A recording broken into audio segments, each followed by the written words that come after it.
आज या ठिकाणी आपण रॅलीच्या निमित्तानं लोकसभेच्या जाहीर प्रचार सभेसाठी याकडे उपस्थित आहात। गेले 10 दिवस आपण बाळाला भेंगरी लावून आपला पक्षाचा उमेदवार निवडून येण्यासाठी कठीण परिश्रम घेत आहोत।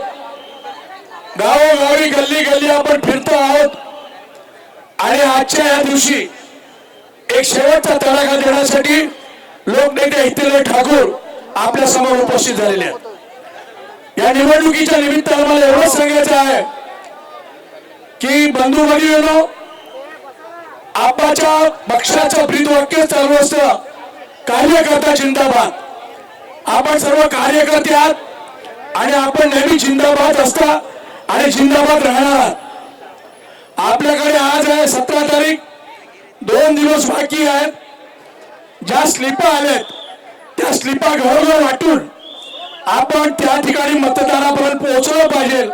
असे 2 दिवस आपल्याकडे महत्वाचं या निवडणुकीतील काम असतं। स्लिपा घेऊन आपण जाणं, प्रत्यक्ष त्या मतदाराला भेटणं आणि आपलं त्यांच्यामधून परिवर्तन करून त्यांचं मत आपल्याला मिळवण्यासाठी आपण शेवटचा प्रयत्न करत असतो।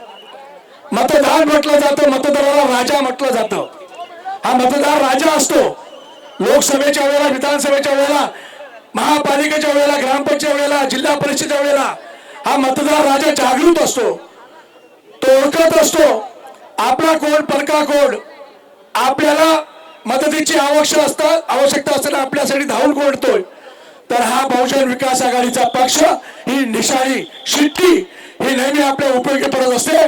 रात्री बेरात्री कुठलीही संकट येऊ देत, आपला कार्यकर्ता जागृत असतो आणि तो त्या ठिकाणी मदत करून त्या ठिकाणच्या जनतेला न्याय देण्याचा प्रयत्न करतो, त्यांना मदत देऊन त्यांच्या बरोबर राहतो।